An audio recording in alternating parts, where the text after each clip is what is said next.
Why, hello there, mamas. How is your day? It is a gorgeous day here. I could not rip myself away to come inside and do this. So I am doing it on our front porch and what I like to call our old people chairs from Cracker Barrel.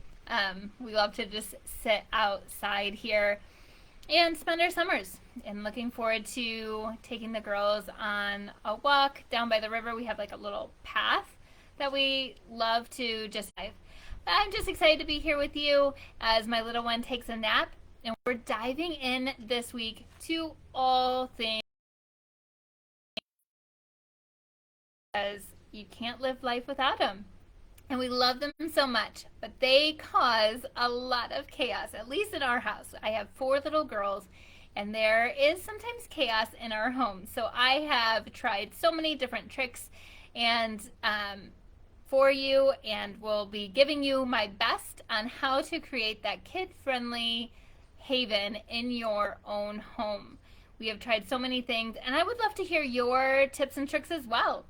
Because I by no means know everything, and I would love to share your tips with our community. So today we're talking about kid-friendly mudrooms. All the coats, all the shoes, all the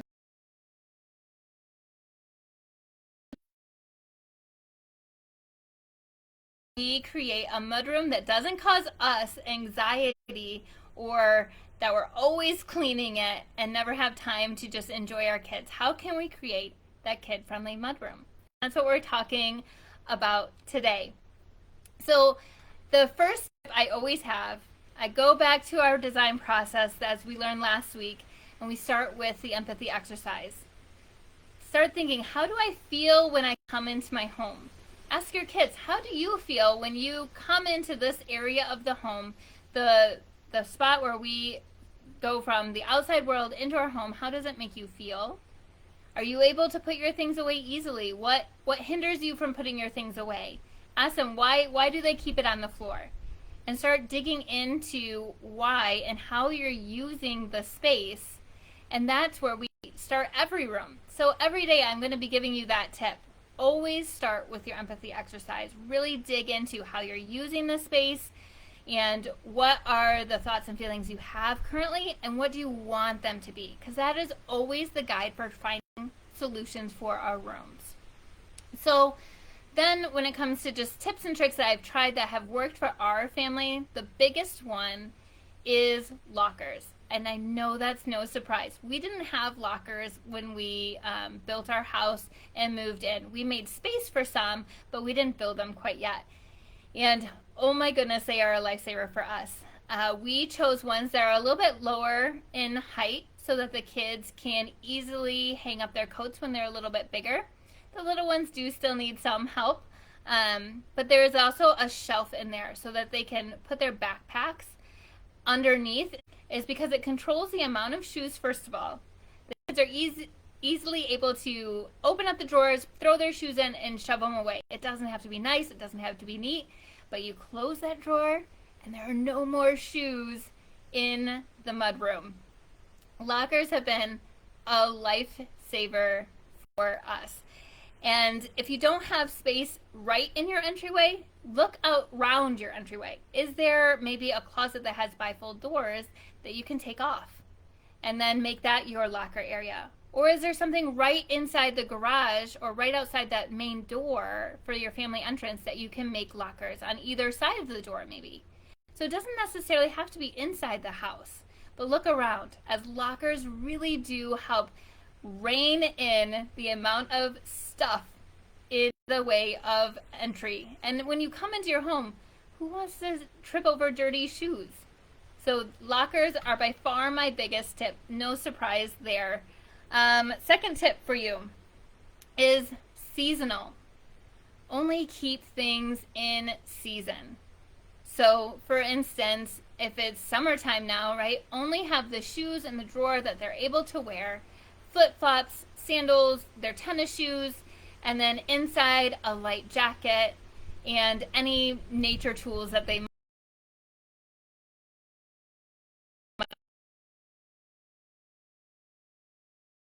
to grab on their own.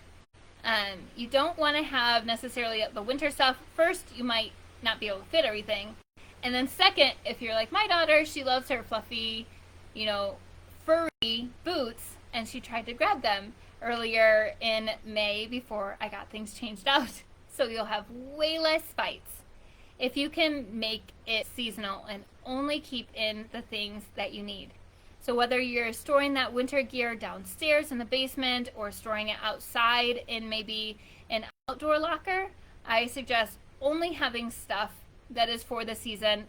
Then kids can easily grab, they know what they can wear, and there's no fights. They're able to be independent and getting themselves ready to go outside. And I kind of just leave it open to whatever they feel like wearing, even if it doesn't match, because it is not worth the fight. And then some of the other seasonal things that we do, for instance, right now, our kids don't really wear shoes out in the woods. They just go out and explore and have the grass between their toes. So what I like to do is have a thing of wipes right inside the door or right on the outside of the door in the garage. So that way they can grab a wipe and wipe their feet off before they come inside. We also have a rug, but this helps just really get those feet nice and clean. And then in the winter, oh my goodness, we searched high and low this past winter for a winter solution for all the wet gear that comes into your home, especially with 4 girls that love to play outside. So they were playing outside multiple times a day. How do you keep it dry for them with one small vent that we had in our mudroom? And so I designed it, but my husband built it. Props to him. We built a drying rack for all 4 girls' winter gear.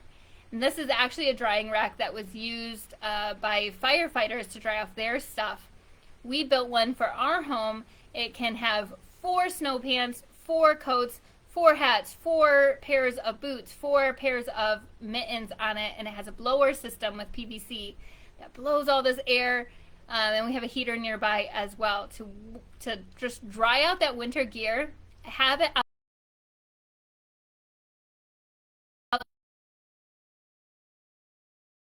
They're able to take it off, put it on the rack, and then come inside.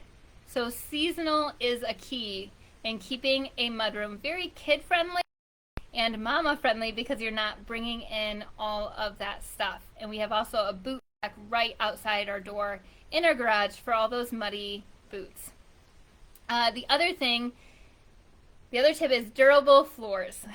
So we really didn't know what it was like to have kids. So we were like, wood floors everywhere. Great idea. Nice and seamless. Beautiful. However, in the mudroom, not a good idea. So if you can, I would suggest making a more durable floor, whether it's the cork flooring that can take water or a good tile floor with dark grass.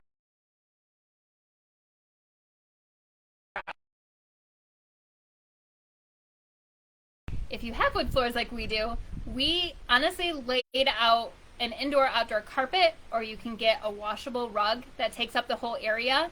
We at first thought, oh, this will be good for winter as wetness comes in. We honestly have left it ever since we put it down, because now with dirt and mud and in the fall leaves coming in, the durable carpet, the indoor-outdoor carpet, is a lifesaver for our mudroom. It can be easily vacuumed up. And if you get those washable rugs, you can throw it in the wash and get it all clean, and your floors are saved, and you can keep that room clean. Another good idea, something else that we have in drywall right now, and we do try to keep it clean, but it's a lot harder. So I always recommend, if you can, in your mudroom, make sure you have durable floors, durable walls, because kids love to just bring in the mud and show you that frog that they just found, or bring all the rocks inside. So many rocks. That's another tip that I didn't actually write down. We got our kids little treasure boxes right outside the door in the garage. They each have a treasure box.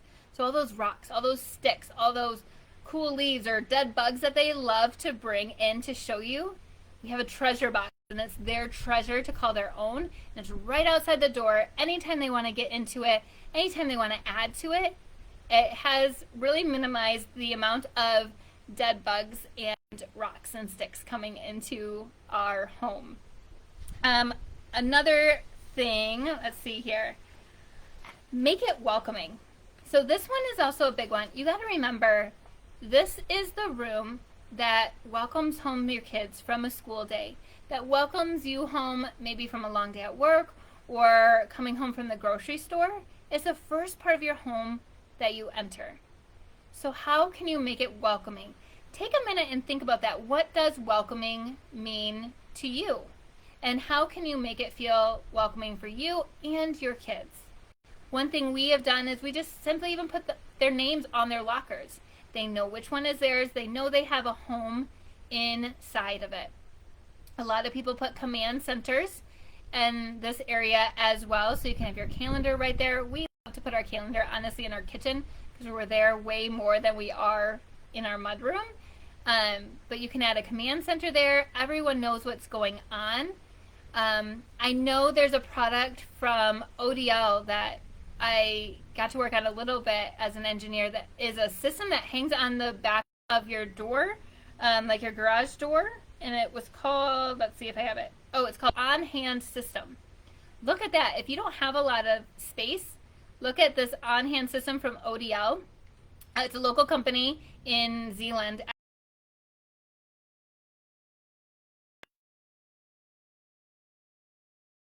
And it's kind of cubbies. You can make it a command center.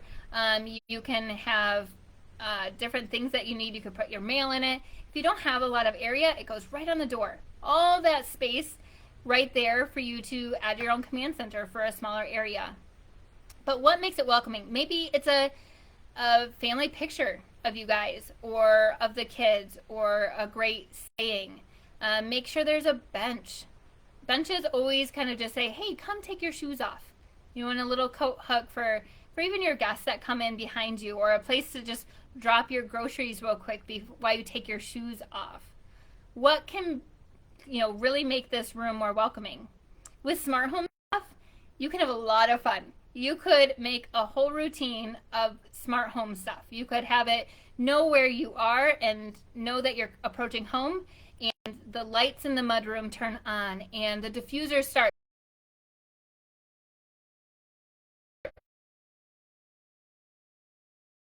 Maybe it turns on your Alexa to your favorite playlist.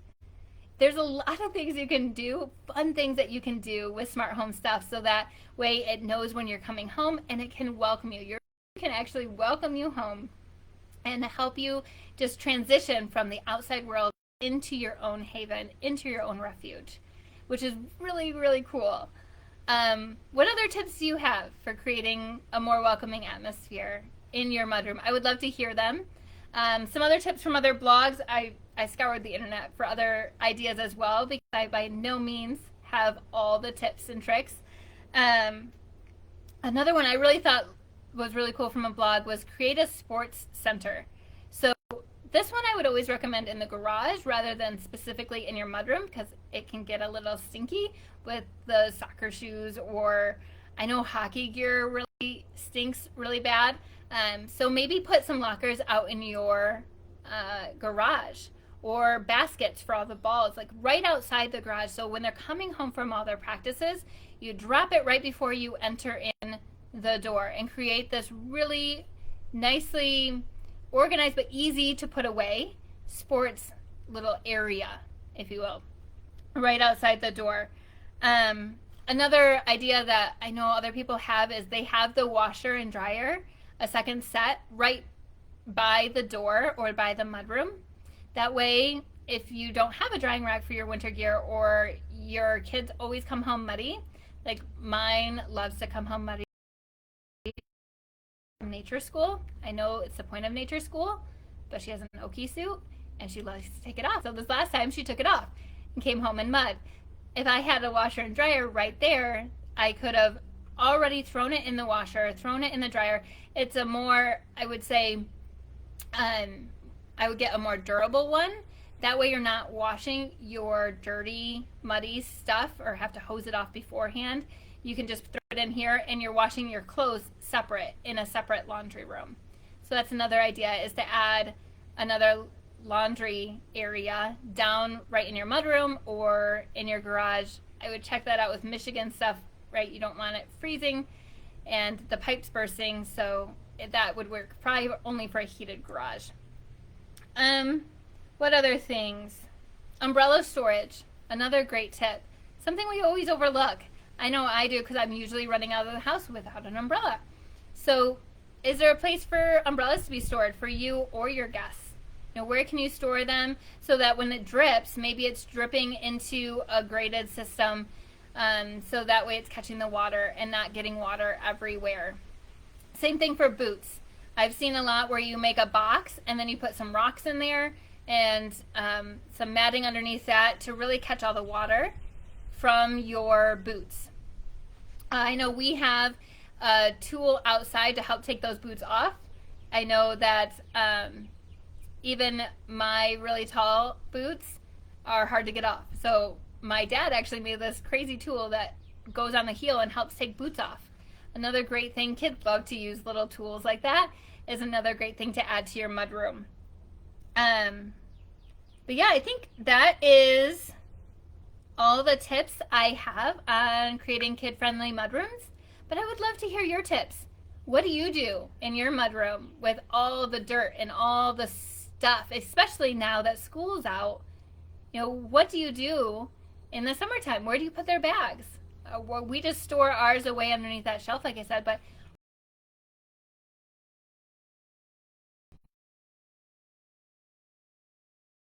all us other mamas can even reduce our stress even more. I hope that you have found this really helpful. And if you have, I would love to hear your comments on what tip you like the best. And then please share this with other mamas, because we would all like a little peace, a little bit more peace in our homes, even though we love our children dearly. So please share this so that we can create our own Luca Havens. And your action step for today is assess your mudroom. You know, and if you don't have one, assess maybe where you could add some better tools or better systems for the area that you come into your home or where your kids come in. How can you make that easier for you? How can you make it more organized so that you're not tripping over things? Because wherever people are throwing their shoes, you're not going to change their habits. How can you create a system right where they throw their shoes, whether it's a bin or a basket that they throw their shoes into instead, right there? Or I know mine loves to leave his shoes out.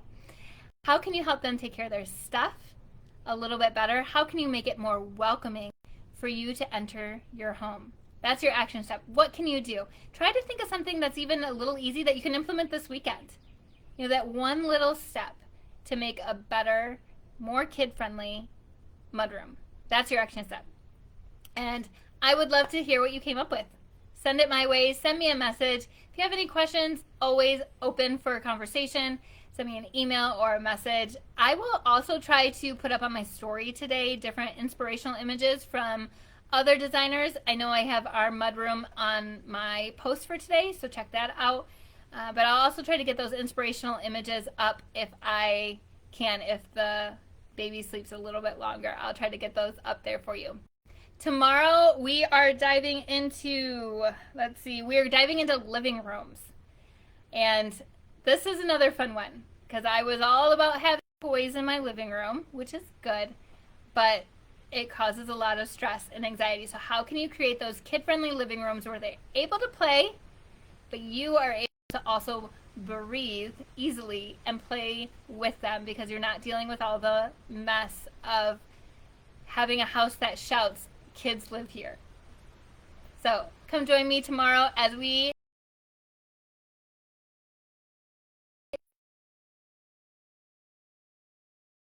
look forward to seeing you tomorrow, and have a gorgeous day. Try to get outside, get that walk in, and get that vitamin D from the sun, because we all know we live in Michigan, and I am soaking it up while we have a great Tuesday, friends.